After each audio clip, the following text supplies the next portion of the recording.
Good afternoon. This session, Unconventional Self-Expression, features two performers who are no strangers to the big stage. First, Charlie Roth, host of the latest late night show, who is here to entertain you and teach you about how humor can impact our interest in becoming politically active. He's advised by Dr. Alan Newton. And now, here's your host, Charlie Roth.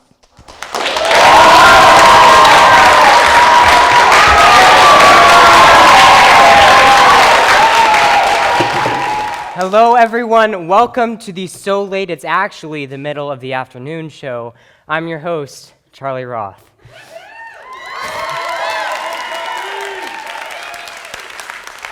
I've been interested in politics for a very long time. This was me during the 2012 election wearing the Mitt Romney mask. That's actually me, and I was 9. And that's Joey, my brother, by the way. He's here somewhere. He's dressed as Andrew Jackson. He's a real history nerd. I mean, look at this mask. Look at this. It's horrifying. Mom, what were you thinking? Seriously, I was 9. Anyway. And I've continued that enthusiasm today. This was me the night of the 2020 election. It's been a stressful couple of months. But I know most people my age don't share my enthusiasm with politics. I mean, the most our generation thinks about democracy is voting to eject people in Among Us. In fact, more young people played Among Us every day than voted in 2016 and in 2018. But that's changing. In 2020, more than 10 million young people voted in the early election alone. The point is, Among Us is promoting democracy. Okay, well, while that may not be entirely true, there is a surprising play in getting young people and apolitical people in general to vote and otherwise participate in politics. Well, it's probably not that surprising you've had any conversation with me ever. It's political satire, which brings me to today's why. Oh, why?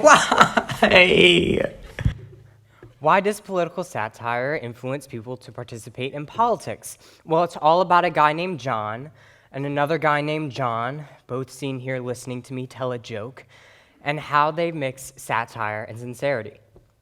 When you're trying to convince your audience, it matters how you present your argument. So if you're watching a late night show, you may expect it to be light and funny, which is why you might be surprised when the host adopts a steady tone and a stern expression. Well, the host needs to adopt that tone at their conclusion if they want their argument to come across. They can't be seen as just a joke if they want their argument to stick. Shows like Last Week Tonight have that advantage strictly because of their format. They're a late-night show, so they have to be funny, but because they often explore complex topics, they have to break them down clearly and seriously. And because they break them down so clearly, their audience has a higher internal efficacy. Basically, they feel like they understand the issue more. Internal efficacy is the main reason why people feel comfortable participating in politics, and the lack of internal efficacy is the main reason why young people don't feel comfortable participating in politics. This makes sense, right? The more you feel like you know about an issue, the better you're going to feel participating in activities surrounding that issue, whether it's posting on Instagram or signing a petition or calling your congressman. Another part of this increase in efficacy comes from what researchers term the gateway hypothesis. Basically, when you're watching a satire show and they're talking about a topic that intrigues you, you're more likely to research the issue more after watching the segment. Thus, satire is acting as a gateway to even more knowledge. This cycles back into efficacy, leading to more informed opinions, even if it doesn't conform to the show's often liberal argument. And it also leads to a citizenry taking deliberate action. Take me, for example. I was inspired by a Last Week Tonight segment to pursue bail reform legislation here in Baton Rouge. I spent the night definitely not procrastinating on my gov work, researching bail policies across the country and what would work best here in Baton Rouge. I'm a living example of the gateway hypothesis. But we're still working it out, and plans have changed with the Metro Council that was just installed, but hopefully we will be able to enact real, positive change in the community. In 18 minutes, John Oliver was able to teach me about the bail system, convince me that it was flawed, and inspire me to pursue change. But I'm not an anomaly. In 2016, he did a segment on net neutrality, a topic as mundane as it sounds. But through a balance of satire and sincerity, he was able to teach his audience about this complex topic and inspire them to pursue change. At the end of his segment, he posted the link to the FCC's page for comments on net neutrality. Well, so many people commented that the website crashed. The website for the agency regulating the American internet crashed because of a comedy show. There were 345,000 messages on net neutrality. That's pretty powerful, and it's all because he was able to balance satire and sincerity, and that's why.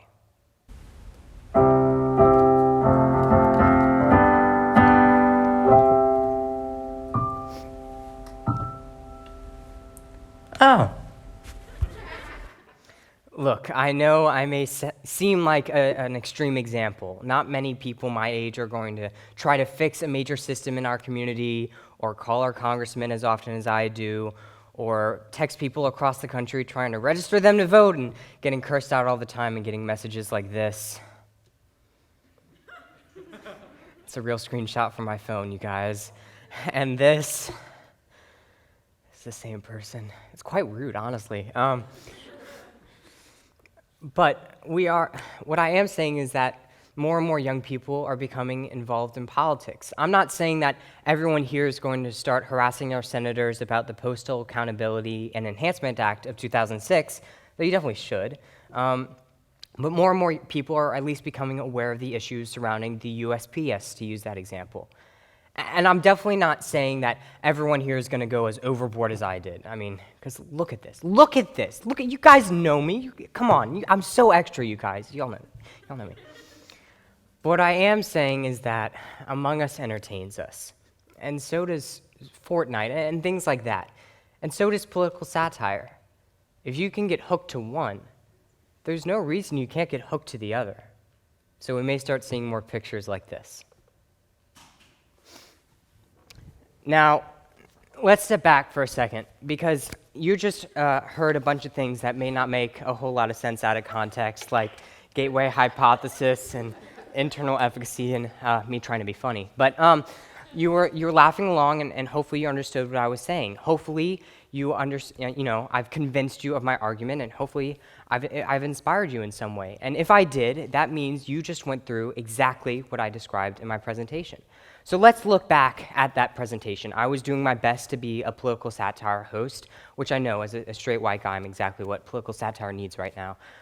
But I was using the same techniques. I'm sorry about the stop button.